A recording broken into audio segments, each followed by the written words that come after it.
Hello जी। नमस्ते। कैसे हैं आप सब? आ गए वापस? बढ़िया, स्वागत है आप सबका। तो आज के वीडियो में क्या करने वाले हैं हम? आज के वीडियो में हम एक बहुत ही इंपॉर्टेंट टॉपिक सीखने वाले हैं, जो कि सिस्टम डिजाइन में यूट्यूब का कैपेसिटी प्लानिंग। क्या मतलब है? मतलब ऐसा समझिए आप लोग, system design YouTube capacity planning का मतलब ऐसा समझे, जैसे अभी जब मैं वीडियो रिकॉर्ड कर रहा हूँ, एक मूवी लगी है हमारे इधर, मतलब पूरे देश में, चांद मेरा दिल। ठीक है, बहुत फेमस है। टिकटें बिके जा रही है, टिकटें बिके जा रही है। अब जैसे हमारे सिटी में एक ही मॉल है, ठीक है, उधर लगी है चांद मेरा दिल। हम सब देखने गए। मैं 10 लोगों को लेके गया, परिवार वाले, दोस्त वाले, चलो देख के आते। अब पूरे सिटी में एक ही मॉल, सिटी की पॉपुलेशन 10 लाख से ज्यादा, मॉल में भी एक ही स्क्रीन में मूवी लगी है। तो कैसे सब कुछ मैनेज होगा? हमारा तो नंबर ही नहीं लगेगा कितने दिन तक। इस सिचुएशन को, इस तरह के सिचुएशन को हैंडल करने को हम लोग बोलते हैं कैपेसिटी प्लानिंग, सिस्टम डिजाइन। अब YouTube का हमको सिस्टम डिजाइन करना है, इसका मतलब यह है कि कल को कोई हमको कहे, भैया वैभव जी, हाँ जी, YouTube जैसा सिस्टम बनाना है, ठीक है, इंफ्रा का कितना कॉस्ट लगेगा, कैसे हम इंफ्रा सेटअप करेंगे वो बताइए। मैंने बोला ठीक है। तो आज के टाइम पे तो क्या है कि क्लाउड कंप्यूटिंग है। पहले तो पहले तो पूरा सर्वर खरीदना, ये वो, तो कैपेक्स जो होता था वो अब कम हो गया है, कैपिटल एक्सपेंडिचर। लेकिन ऑपरेशनल एक्सपेंडिचर तो अभी भी है, ओपेक्स, है ना। तो इसलिए अब जैसे हम YouTube जैसा सिस्टम बना रहे हैं, तो उसका हमको प्लान करना है। तो सिस्टम डिजाइन में क्या होता है, एस्टिमेशन होता है। ठीक है, हम नंबर्स लेके चलते हैं। ज्यादा कॉम्प्लेक्स मैथमेटिक्स नहीं है, मुझे पता है आप लोग मैथमेटिक्स में महारथी हो, है ना। तो ज्यादा तो है नहीं, थोड़ा बहुत है, हम कर सकते हैं। सिस्टम डिजाइन हम कर रहे हैं यूट्यूब का कैपेसिटी प्लानिंग में एस्टिमेशन। तो मान लो, जैसे मैं आपको एक और एग्जांपल दूं। मैं जैसे सपोज विलेज टाइप के एरिया में रहता हूँ। हमारे घर पे पानी की टंकी है, वाटर टैंक। आप लोग क्या बोलते हो आपके यहाँ पे? वाटर टैंक है हमारे यहाँ। और सपोज पूरे गांव के लोग, 2 लाख की पॉपुलेशन है हमारे गांव की, ठीक है, सब लोग हमारे घर पे आते हैं पानी की टंकी में पानी भरने, तो क्या होगा? केओस और हाई ट्रैफिक। पानी नहीं रहेगा फिर तो, ठीक है। तो इसलिए इस तरह की सिचुएशन हैंडल करनी होती है कैपेसिटी प्लानिंग से। तो यूट्यूब का हम बनाते हैं कैपेसिटी प्लानिंग एस्टिमेशन से। तो सपोज डेली एक्टिव यूजर्स हम लोग मान लेते हैं 500 मिलियन। अब यूट्यूब बहुत बड़ी चीज है ना। 500 मिलियन, मिलियन मतलब क्या होता है, 10 की पावर 6। डेली एक्टिव यूजर्स मैंने माने 500 मिलियन, हम एस्टिमेट कर रहे हैं, तो 5 × 10 की पावर 8। अब यूट्यूब पे तो हर कोई है, हर कोई थोड़ी ना रोज वीडियो अपलोड करता है। Suppose percentage of users uploading video से 0.1%, हम रफ एस्टिमेशन लगा रहे हैं। तो डेली अपलोडर्स कितने हुए? 500 मिलियन इंटू 0.1%, मतलब 500,000 अपलोड्स पर डे। ठीक है, इतने वीडियोस डेली अपलोड हो रहे हैं, ऐसा मान लेते हैं हम एस्टिमेशन। नाउ अज्यूमिंग, कुछ लोग तो होते हैं कि 4-5 घंटे का वीडियो रिकॉर्ड करके डाल दिया, उनका क्या है, यूट्यूब करेगा सब कुछ। कुछ लोग होते हैं शॉर्ट डाल देते हैं, 30 सेकेंड 40 सेकेंड के। तो हम लोग एक एवरेज वीडियो साइज मान लेते हैं 100 MB का, ठीक है। तो डेली अपलोड डेटा कितना हुआ, कितने अपलोड हो रहे हैं डेली? 500,000। एवरेज वीडियो साइज क्या है? 100 MB। तो मतलब 5 × 10 की पावर 5, 100 MB, MB मतलब मेगाबाइट, 10 की पावर 6।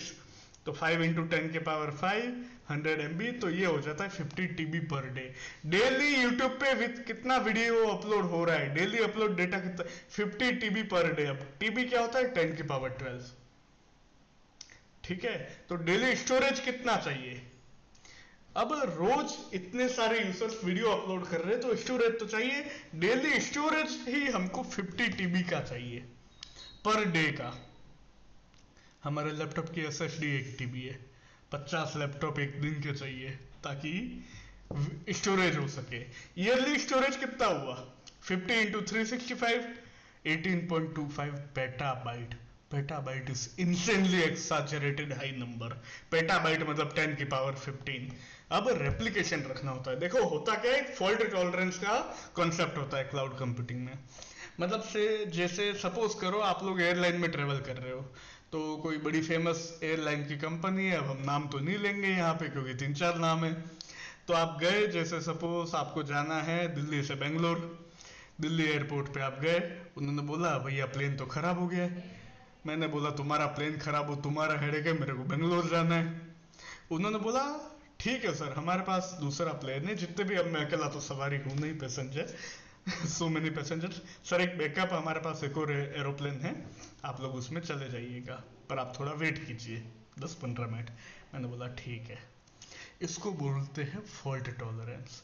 मतलब अगर सारा डेटा एक ही सर्वर, पूरा गांव मेरे घर पे आ रहा है पानी की टंकी में, और वही पानी की टंकी बिगड़ गई, तो इसका सॉल्यूशन क्या है? गांव में जितने भी मोहल्ले उधर एक एक पानी की टंकी लगा दो। हम यहाँ पे रेप्लिकेशन की बात कर रहे हैं, हम लोग रेप्लिकेशन फैक्टर रखते हैं 3। फाइनल स्टोरेज कितना हो गया? 18.25 क्या था? पेटाबाइट का ईयरली स्टोरेज चाहिए पर ईयर। तो फाइनल स्टोरेज, क्योंकि हमको रेप्लिकेशन भी रखना है, कितना हो गया? 55 पेटाबाइट पर ईयर। इतना तो हमको स्टोरेज चाहिए। अब क्या है कि YouTube पे सिर्फ वीडियो तो डाला नहीं जाता है, हम थंबनेल भी डालते हैं। हम तो थंबनेल भी PNG का डालते हैं, PNG का थोड़ा साइज भी ज्यादा होता है ना। मेटा डेटा और छोटा मोटा होता है, डिस्क्रिप्शन वगैरह होता है। तो अप्रोक्सीमेटली हम 30% इसको ऐड कर लेते हैं। 70 पेटाबाइट पर ईयर का ईयरली स्टोरेज चाहिए यूट्यूब जैसे इंफ्रास्ट्रक्चर के लिए। अब वीडियो हम डालते हैं, एक वीडियो की वो मल्टीपल कॉपीज रखता है यूट्यूब, ठीक है? क्यों? क्योंकि फॉल्ट टॉलरेंस चाहिए, रेप्लिकेशन फैक्टर सपोज 2 से 3x से, इफेक्टिव स्टोरेज हम मान लेते 150 पेटाबाइट पर ईयर। तो 150 पेटाबाइट पर ईयर का हमको स्टोरेज चाहिए, ठीक है? हाँ जी, YouTube बहुत बड़ी चीज है। अब वीडियो अपलोड हो गया। वीडियो जो होता है, हम जिस साइज में अपलोड करते हैं उसी साइज में अगर वो रहेगा तो ये बहुत ज़्यादा स्ट्रीमिंग और बैंडविड्थ को इशू करेगा। इसलिए हम लोग क्या करते हैं, वीडियो को हम लोग करते हैं कंप्रेस। वीडियो कंप्रेशन का मतलब ऐसा समझो, जैसे फेयरवेल पार्टी थी कल, सपोज आप लोगों की, आप लोग जा रहे हो, ठीक है? मतलब कॉलेज से फेयरवेल पार्टी थी, आप लोगों ने फोटो वोटो खींचे दोस्तों के साथ वगैरह वगैरह, आपके पास 250 फोटोज है। आपके दोस्त ने फोन किया सुबह सुबह, भाई फोटो भेज, लगाना है इंस्टाग्राम पे। हाँ भेजता हूँ, क्या करोगे? 250 फोटोज एक साथ भेजोगे या फिर उसको एक फोल्डर में डाल के कंप्रेस करके भेजोगे? फोटोज वही गए, उसी साइज के गए, पर कंप्रेस करके चले गए तो डेटा कम यूज हुआ। इसी को बोलते हैं वीडियो कंप्रेशन। कुछ इसके मेथड्स होते हैं, H.264, 265, VP9, AV1, bit rate और बहुत कुछ होता है जो यूज होता है। रिसोल्यूशन वगैरह भी आ जाता है इसमें, फिर हम लोग करते हैं। अब स्ट्रीमिंग और बैंडविड्थ की बात करते हैं। यूट्यूब में हमने अभी तक स्टोरेज की बात की, स्ट्रीमिंग और बैंडविड्थ खतरनाक खेल है। अस्यूमिंग डेली व्यूअर्स है 500 मिलियन, हमने ऊपर अस्यूम किया। अब average videos watched per day 5। कुछ लोग होते हैं जो दिन के 200 यूट्यूब वीडियोस देख लेते हैं, उनके मोबाइल में खूब यूं वो व्यस्त रहते हैं। कुछ लोग होते हैं यूट्यूब चलाते ही नहीं है, फुर्सत ही नहीं है, दूसरी चीजें देखते रहते हैं, उधर भी आएंगे हम, इंस्टाग्राम वगैरह की बात कर रहा हूँ। तो टोटल व्यूज हमारे पास आ जाते हैं 500 million into 5, 2.5 billion views per day, average streaming size. अब हर यूजर पूरा वीडियो तो देखता नहीं है, कोई वीडियो अगर 2 घंटे का है तो रेयरली कोई पूरा देखता है। अस्यूमिंग 50 MB पर सेशन देखा जा रहा है, तो टोटल डेटा स्ट्रीम कितना हुआ? 2.5 billion into 50 MB, 125 petabyte per day का डेटा स्ट्रीमिंग में जा रहा है। 125 पेटाबाइट, 125 इंटू 10 की पावर, यहाँ लिखा है मैंने 15, ध्यान दीजिए आप लोग, इतना डेटा स्ट्रीमिंग में जा रहा है पर डे। अब इसको डिवाइड करो सेकेंड में, क्योंकि स्टैंडर्ड इंटरनेशनल यूनिट होती है second. 125 petabyte per day divide by 86,400। एक दिन में 24 आवर्स होते हैं, उसमें 60 मिनट होते हैं, उसमें 60 सेकेंड होते हैं, तो 1.44 TB पर second convert to GBps, 11,500 GBps। अब मैं जो यहाँ पे वाईफाई लगा हुआ है हमारे इधर, एक है फाइबर तो उसमें 100 Mbps लगा रखा है मैंने, 96 Mbps आता है। YouTube को एक दिन के लिए स्ट्रीमिंग के लिए चाहिए 11,500 Gbps। अब क्या होगा, अब आता है CDN, अब आते हैं पिक्चर में हीरो। ठीक है, चांद मेरा दिल पिक्चर लगी हुई है पूरे हमारे शहर में, लेकिन पूरे शहर में मॉल है एक और स्क्रीन है एक, उस मॉल में 4 स्क्रीन है लेकिन एक ही स्क्रीन में लग रही है। होगा क्या, ये बहुत सिंपल और वेग एनालॉजिकल एग्जांपल है ना। अब मॉल तो एक और बना नहीं सकते, कुछ ऐसा सेट करें कि 4 में से 2 स्क्रीन में मूवी लगी हुई है, बट जाएगा ट्रैफिक, लेस ट्रैफिक। हमारे घर पे ही पानी की टंकी है, हमारे इधर गांव में 10 मोहल्ले, हर मोहल्ले में पानी की टंकी लगा दो तो हमारे यहाँ पे भी आएंगे, लेकिन ट्रैफिक कम हो जाएगा, केओस कम रहेगा। उसी चीज को बोलते हैं CDN, कंटेंट डिलीवरी नेटवर्क। इसको आइए समझते हैं थोड़ा। तो देखिए, सबसे पहले हम समझते हैं कि लेटेंसी करके एक कॉन्सेप्ट आता है। आप लोगों को क्लाइंट सर्वर आर्किटेक्चर पता ही है वेब डेवलपमेंट का। सबसे पहली चीज है क्लाइंट, हम सपोज इंडिया में बैठे हैं और USA की वेबसाइट है सपोज amazon.com, हम उसको एक्सेस कर रहे हैं, तो क्लाइंट सर्वर को रिक्वेस्ट करता है, सर्वर क्लाइंट को रिस्पॉन्स करता है। हम बहुत सिंपल रख रहे हैं अभी, इसके बीच में प्रॉक्सी ये वो सब आ जाता है, बाद में लाएंगे कभी। हाँ, रिवर्स प्रॉक्सी पे मेरा वीडियो है, देख के आइएगा, ठीक है, ऐसे ही। तो सपोज रिक्वेस्ट में 2 सेकंड जा रहे, रिस्पॉन्स में 2 सेकंड जा रहे, तो यहाँ पे लेटेंसी कितनी हो गई हमारे पास, लेटेंसी हो गई 4 सेकंड।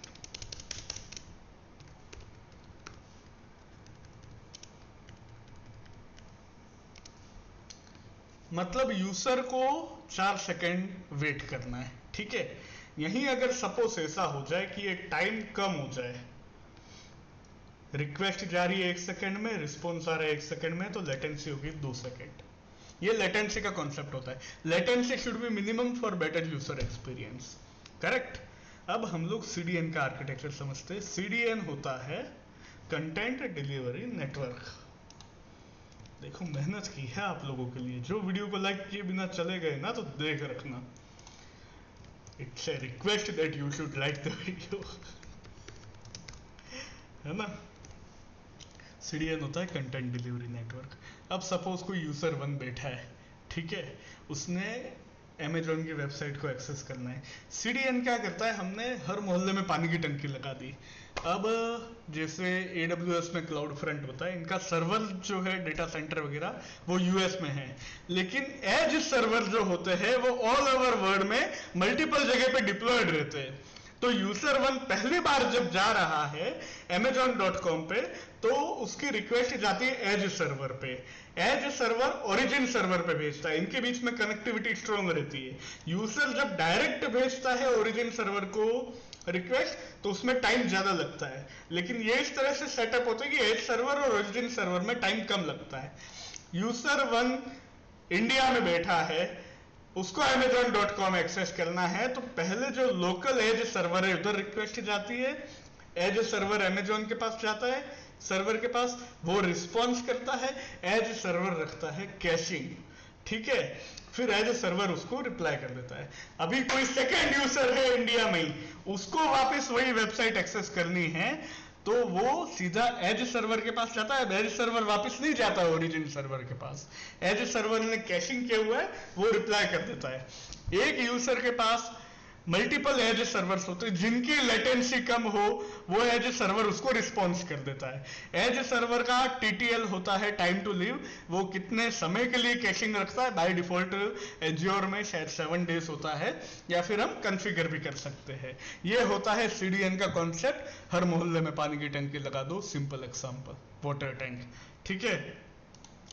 तो CDN की जरूरत क्या पड़ी, कैपेसिटी, पीक बैंडविड्थ हमारे पास इतना आ रहा है अप्रोक्सीमेटली 11 Tbps, तो CDN मेजोरिटी चीजें हैंडल कर लेता है। एक ही सर्वर पे 11 Tbps लोड पड़ेगा तो सर्वर बेचारा क्रैश हो जाएगा, ठीक है।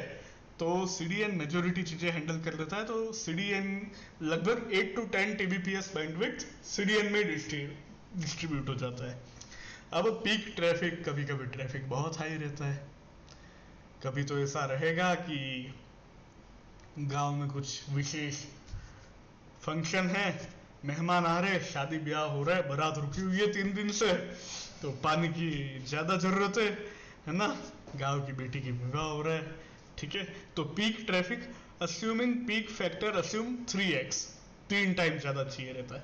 अरे बाराती आते हैं, रात को बैठते हैं, खाते हैं, ठीक है, पानी पीते हैं। पीक बैंडविड्थ सपोज 35 Tbps, मजाक बहुत करते हो आप लोग। Cost estimation, storage cost we assume that per TB per year $20 का कॉस्ट है। We are assuming this estimation based on major cloud providers AWS, Azure एंड GCP। तो 150 पेटाबाइट के हिसाब से कॉस्ट कितना आ गया, ये आप लोग मल्टीप्लाई करेंगे तो $3 million per year, $30 lakh per year चाहिए केवल स्टोरेज के लिए, यूट्यूब के इंफ्रास्ट्रक्चर के लिए। CDN का कॉस्ट हम कैलकुलेट करते हैं assuming $0.02 per GB, then 125 petabyte per day, मतलब इसका कॉस्ट हुआ $2.5 मिलियन पर डे। भैया CDN का कॉस्ट में सर्वर ये वो इंजीनियरिंग टीम वो सब तो आएंगे ही, लेकिन जो CDN यूज हो रहा है, कैशिंग एज सर्वर, जो पूरा कनेक्टिविटी है, उसका पर डे का कॉस्ट है $2.5 मिलियन। एक दिन का कॉस्ट है $2.5 मिलियन। तो अगर हमको यूट्यूब जैसा इंफ्रास्ट्रक्चर सेटअप करना है, इसको हम बोलते हैं कैपेसिटी प्लानिंग, कि भैया देखो $3 मिलियन पर डॉलर का तो आपका स्टोरेज का कॉस्ट आएगा, $2.5 मिलियन का आपका आएगा केवल एक दिन का CDN का कॉस्ट। और CDN इसलिए जरूरी है, नहीं तो फिर केओस हो जाएगा, यूट्यूब चल ही नहीं पाएगा, सिंगल सर्वर पे तो पॉसिबल नहीं है। जैसे कि देखा हमने, पानी की टंकी और चांद मेरा दिल, है ना। तो इसी में हम और चीज देखते हैं कि इसमें हमारे पास सर्वर्स भी होते हैं, उनकी प्रोसेसिंग होती है, वीडियो का कंप्रेशन होता है, ट्रांसकोडिंग होता है, सब कुछ होता है।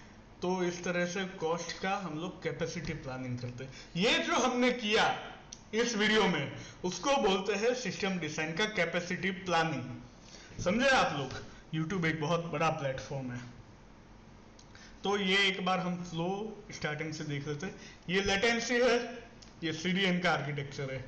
क्रिएटर अपलोड करता है वीडियो में, स्टोरेज सिस्टम होता है, वीडियो प्रोसेस होता है, उसके बाद मल्टीपल क्वालिटी जनरेशन। अब जैसे मैं वीडियो डाल रहा हूँ तो शायद 720p आता है, बट 480p भी आता है, 720p, 1080p, कोई 4K यूज करता है, 2160p, हाई क्वालिटी कैमरा होते हैं, CDN के सर्वर नियरेस्ट हमारे पास CDN होते हैं, यूजर उनको यूज करता है। एक वीडियो हम देख रहे हैं यूट्यूब का, उसके पीछे इतना सब चल रहा है, हम तो आराम से वीडियो एंजॉय कर रहे हैं, बस वो यूजर एक्सपीरियंस अच्छा हो इसके लिए तो इतनी मेहनत हो रही है।